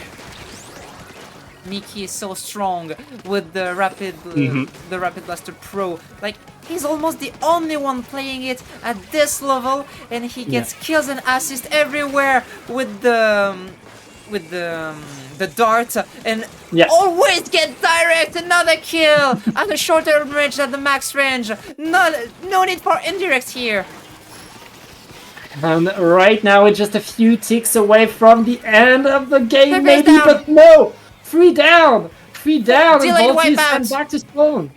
That's 129 taking control. They need to paint all the round. They need to use it to their best. They need to not let MRGV come back in here. It's very difficult. They are so aggressive. Even when they're in their spawn, they manage to be so aggressive so quickly. MRGV taking another splat. Oh, but 2 players are down again. 3 players are down. What? 129. Oh, getting back in this game, being able to deny a push, deny a take of the zone, and right now MRGV doesn't have much time. They need to go in, and they need to go in now because the lead is about to flip. Oh, the lead is flipped on. Oh, they didn't paint. They didn't get it. That's game for 129. They just could not paint. It was 3 players down. Volti, last player alive, took a kill but couldn't take the turf fast enough. 1-1. I mean, it looked so dire for 129. They were behind, they were pummeled, but they managed to push in, to take control, and that's the thing with this map. Pushing back on this map is hard. It takes a lot, and 129 didn't give up. They knew what to do, they knew how to do it, they set their defense, and they denied the push from MRGV. It will not be a match point, but the winning team on Mahi Resort will get that match point. I'm glad we get back to Mahi. It's such a good map, but it's a map with more ledges to camp. So pay attention to I mean, between the Carbon, the Stamper, and the Rapid Blaster Pro, there's a lot of ledge camping from MRGV, so that's going to be very much Like the challenge for 129 is to find a way to survive these ledges. Yeah, and we also saw 129 play on Mahi Mahi Resort before, and they lost. It was the one game they lost in semi-final by just 1 point. It was extremely close against Feto Village. So maybe this is not where their comp is best for. Could not be, but each game is its own thing, and whatever happens, they have to play it. So might as well do their best. No change in terms of composition, and let's get right back into the game, Carter. 129 isn't playing the same comp as they used to play against Feto Village. Alwo went from Splash-O-Matic to the new Splattershot Pro. Oh, yeah. Yeah, that Frozen Pro, very much a menace, but Moldy is more of a menace right there. She's hungry! She, like... It's so satisfying to watch her canceling the Tentamissiles even before they're used. Thank you. Yeah, she just runs in, get the splats. Reiki and Mickey with the follow-up, maintaining the pressure. Water is going to drop, and right now, the control is orange. 40 points remaining. Reiki using the Zipcaster behind the opponents. Oh, it's close, it's close! Not getting any splat, though. Yeah, MLGV right now in the last 20 points, but they lose 2 players. This is the opportunity for 129 to go in. They're able to take the zone. They're able to take the splats. Arrow pushing Almost getting forward. a third one. Yeah.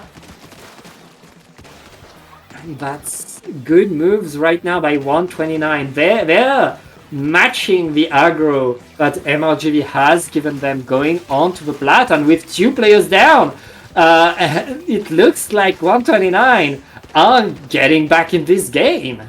Yes, they stay in control of the zone. Trizuka used by Volti. Very far, not able to take a splat. They have the tactical lure. Alwo going so far and taking a cross kill. It's so good. 2 players are down for 129.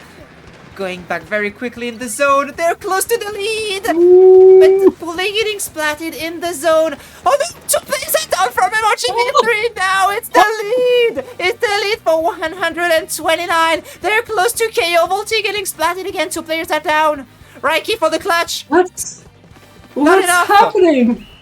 What is happening? I'm going to tell you. 129 is taking a match point against the favorite of the tournament, MRGV. 2-1. 2-1 for 129. Incredible game. You said that was not their favorite map, but I guess they learned from their mistakes in the previous set. They were ready. They really outplayed MRGV, not letting them get back onto the zone, not letting them paint the zone enough. And right now, that is a 2-1 for them. That's very impressive. I'm going to show you the recap of the game we just saw. We could see that the first one is really dominated by MRGV, and the other ones, the second one is a bit dominated by MRGV, but 129 managed to get a very solid push through the few splats they got on the second half of the game, and the third one is way more dominated by 129. Getting lots of splats and lots of kills also at Super Jump. Yeah, I mean, MLGV in that end, like, kind of panicked, which is not something we see them do, but they didn't really manage to get the paint on the zone that they really needed, and when you don't get what you need, you're in danger, you're kinda struggling, and right there, that's a bit of a hassle. We're going to go to our 4th game on Hagglefish Market, another classic map right there. The random number generator giving us lots of classic maps and cube-shaped cargo company. We also had Cowboy Capital. Half of the maps of the game are in the selection. Classics mostly, a few gimmicky picks. But what would be a tournament? What would be a Splatoon only tournament without Hagglefish Market?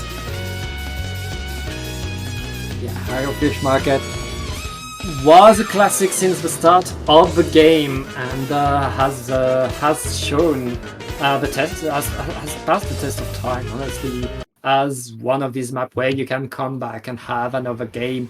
Very much the back and forth, you want to put yourself in front of the zone, pay attention to where the enemy is, and let's see what our teams are bringing. And yeah, we will still see about the same weapons coming back. Yeah, quite similar. I can see that Mickey is now playing the Splash-O-Matic to give more turfs to his front line, because it's true that carbon plus sword is not very common for front line. And right now we see MRGV taking the zone, taking control. They are pissed, and Bazooka is going to go in very strongly. Volty trying to go for a bit too much right there, forced out, but it's still MRGV holding control of the map as 129 is waiting for a way in. Ooh! Volty was waiting for her time, and it came. The control, the mid control, the turf control is all for MRGV. They are past half of the points they need. Volty always going forward under the tent.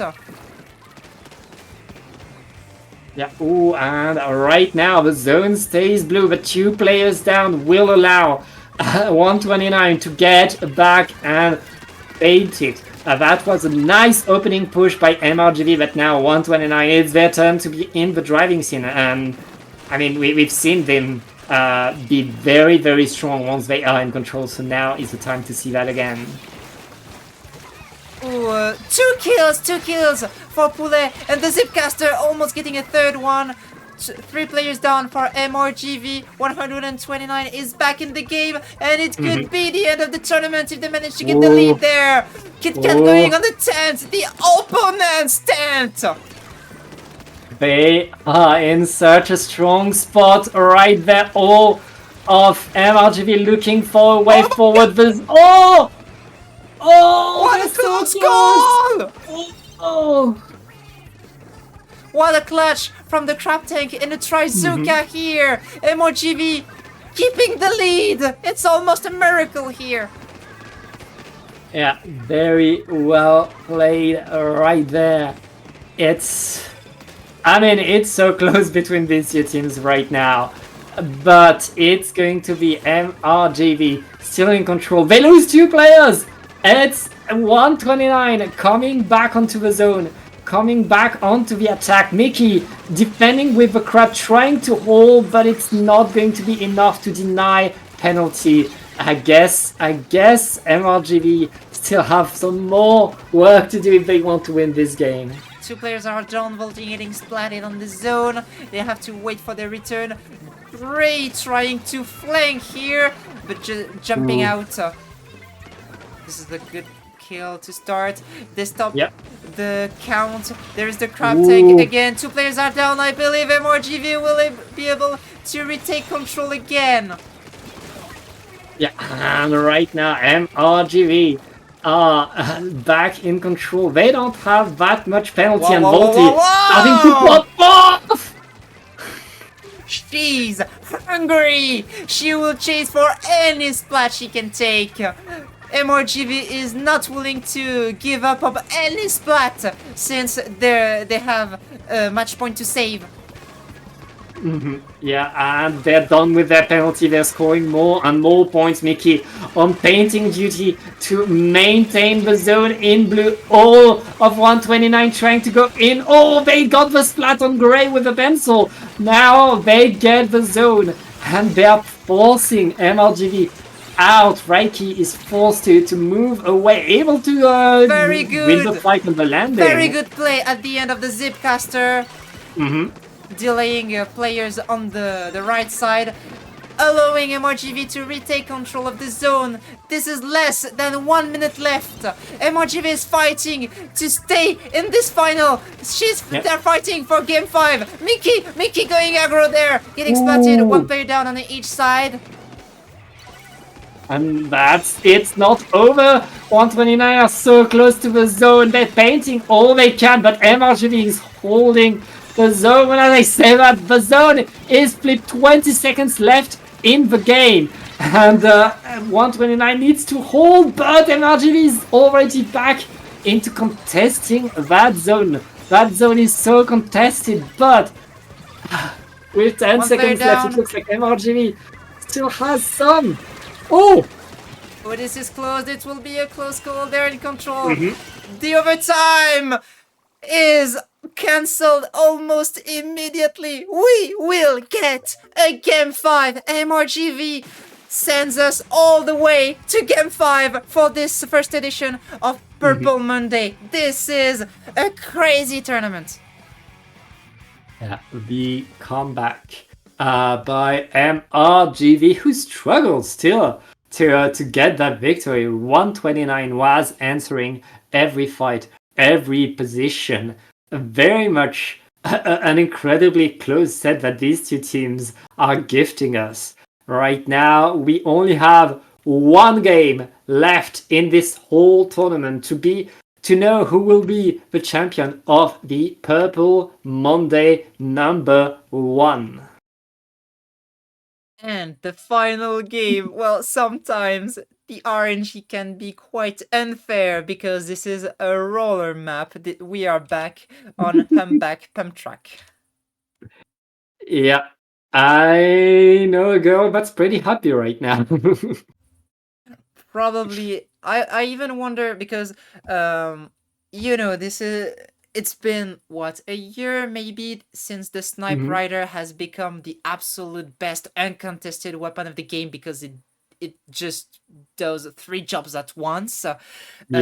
Gray isn't very familiar with the weapon. Like, he mostly, when he was playing support, when he was playing tacticaler, he was mostly playing the end zap. We even saw him playing zap on the first match, I believe, in group stage. Meanwhile, KitKat is a sniper main, so he quite naturally moved to the Snipe Rider things, but the Snipe Rider is not that strong on Humpback Pump Track. So maybe MRGV will take the opportunity to take a very short range and aggressive comp. Yeah, and right there, that's going to be the test on this map. Honestly, I think Pencil is not the best weapon. There's a lot of talk about Heavy Edit as a great alternative to Pencil. And I mean, lots of different cooler weapons can work on here because Pencil is not as good, because sniping on here is kind of awkward, to be honest.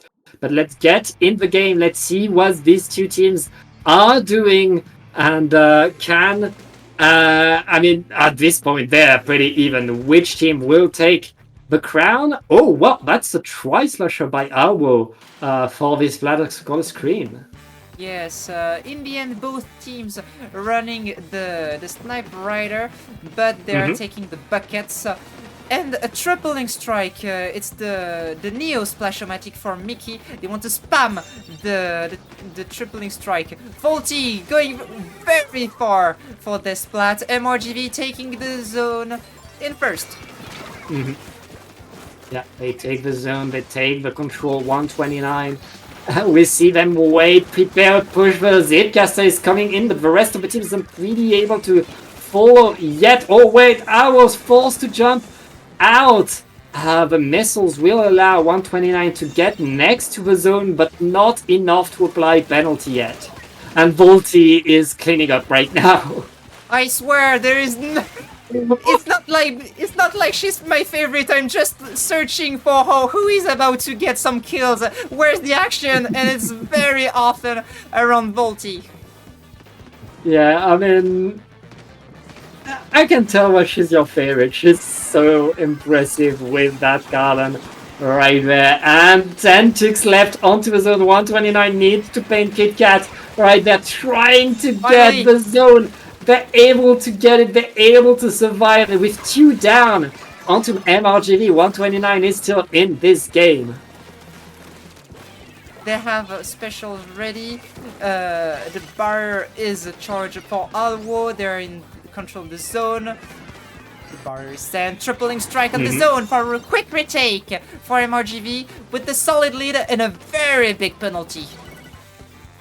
Yeah, that penalty is important right there. But 129 is back on top of the zone.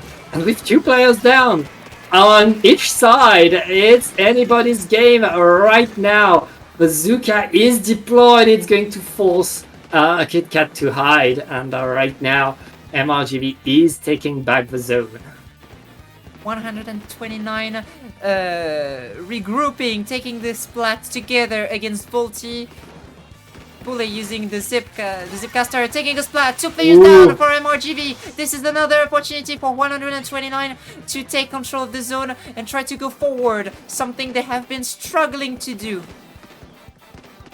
Yep, and right now 129 about to get rid of their penalty. They have Tactical, they're ready for the next fight. They need to paint around and not let Volti play her game right there. It's Volti, it has dropped to the side, is trying to go in. Pune is going to be caught in the fire. That's 2 splats for Volti before she falls down. But the zone is back to yellow. Slowly, little by little, 129 is getting back in the game. Their penalty is just erased every time. They're able to score new points. MRGV must stay in control again if they want to win. A bit less than 2 minutes playing. Pule on the side. Zipcaster almost ready. Ooh. And it looks like Nikki right there is trying to paint the zone but is forced out. Can the zone stay yellow? Oh no, it's painted by... Yeah, 129 reapplied a bit of penalty, but MRGV is already back on top and with 2 splats. They're gonna stay there. MRGV very in control this time. 1 minute left. It's getting very dangerous for 129. 129 right now in danger. Oh! How you got here? How do you get here? Oh no! Well, that's game. That's it. There's no way to come back from that. There's no way 129 is able to get back. This is a very impressive victory for MRGV after saving a match point. It was a very crazy grand final for this first edition of Purple Monday. They are your champion, Gray, Raiki, Volti, and Miki, the champions of this first edition of Purple Monday. Well, they struggled. This was very competitive, and congratulations to 129 for giving us such a great show, for reminding us that they were not far from winning it all. But MRGV is going to stand on top. MRGV is going to get the victory and get the purple crown of today. There were 9 teams on the starting line. Thank you to everyone who entered the tournament. Thank you to Mid-Meta, 129, Bad Luck, Peto Village, For Only Forever, Zipcat, Inksus Maya, Resurgence Plus Sub, and your champion, MRGV. Thank you very much to the 9 teams who showed up. Thank you for this tournament. It was very fun to watch, very fun to stream. I hope you had a great time watching it. Yeah, and remember, if you want to play, we're back next Monday on the 21st of July. We'll be back with another tournament, same format, same rules. So see you then. it means that it will still be an Anarchy tournament. You need to register with 4 players, no more, no less.